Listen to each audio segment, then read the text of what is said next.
Hello again, folks, and I'm going to now actually do some quite long samples of the bass. Now I'm going to, before I actually get to the super long samples that I've done of the bass, just going to kind of give some generalized impressions of it so far. Since the last video I put up, I have basically pulled the strings back and I gave the fretboard a nice lemon oil cleaning, polished the frets a bit, and gave it a generalized look over. Somebody was saying the bass strings look a little high. They might be right. I haven't actually checked at this, but I will have to look on how to adjust this, and also recheck the bow of the neck. What can I say about this for initially? That's probably 45 minutes of playing around on it. Compared to the bass kit I built, this thing is about half the weight. Like, literally, that thing feels like it's about 10 pounds. This thing feels like it's about maybe 4.5, if that. Very comfortable.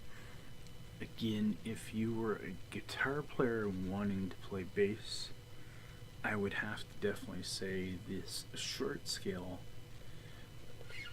bass or short scale style bass definitely gets you around a lot easier and trying to play bass lines and that. My fingers are fair size, my hands fair size, and compared to the bass, I found stretching this length on the short scale was much easier, very similar to a guitar than a bass, which I'd almost have to say you almost got to stretch like another fret to get to the next, to get 4 frets away, like 1, 2, yeah, like the 4th fret away from the fret that you're fretting. I'm not sure what the strings are on this, but they feel good. The only thing I also did with this was I found the P-bass pickups on this to be extremely loud. So since the last video, I actually lowered them a tremendous amount, and in fact I raised the bridge. The bridge I found to be a little weak in volume level. The P-bass pickup, split P-bass pickup, I actually found extremely loud. Not sure what's going on there. The pots are a little kind of scratchy, which you will hear in the demo when I'm moving them. The tone pot especially. Again, overall, if you're a fan of the Jaguar body style, this Jaguar / Jazzmaster body style, it feels good to your body. One of these types of basses actually would be really good for you. Beyond that, I would have to say these retail for about $267 to $280 Canadian. These are I believe these are the Jaguar Special SS's, vintage modified series from Squier. I would say that if you're looking for a bass to lay down some bass lines, or again you're a guitarist who wants to dabble in bass or play some bass and whatnot, then these short scale basses are great basses to definitely get. I've definitely enjoyed playing around on this one compared to the larger kit and there is a substantial amount of difference. I believe it's like 4 inches. The regular base is about 34-inch scale length. These are again are 30. That said, so far it's been a positive experience, and again, don't look the cheap instruments or cheap bases as being crappy. This one's relatively good. The like I said, the split P bass, while being loud, I think is actually a really nice sounding pickup. The bridge pickup, jazz bridge, it seems a little weak. Again, I don't know what's going on to this bass because it's used. So with that said, so far, gets a thumb up for me. And again, you're going to hear 2 sound samples coming up next, one after the other. The first one is going to be a loud, clean tone. The bass itself is set to standard EADG tuning. It's not drop or anything like that. I just set up regular tuning like I did this one. Other to note, this actually stayed in tune very nice. I don't know if it's the tuners being a better tuner. I don't know if it's the Babbitt's bridge, if I'm pronouncing that correctly, or a combination of both, but it is an improved it's an improvement over the kit bass that I have. So again, with that said, first video is probably, let me just look here in the videos. The first video with the first sound samples will be 11 minutes and 10 seconds. The second video, which you will hear a chorused effect on bass tone, will be 9 minutes and 8 seconds. But I run through the tone levels, each individual pickups, blending them, mixing them, as well as including something that I rarely don't do, and actually that's using this 2.1 millimeter chicken pick Bermuda triangle, I believe they call it, model, meant for basses, and I liked it. So again, sorry for the long rambling in my summary here, but there we go, folks, and hope you enjoyed the long video. Take care, everyone, and bye for now.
you.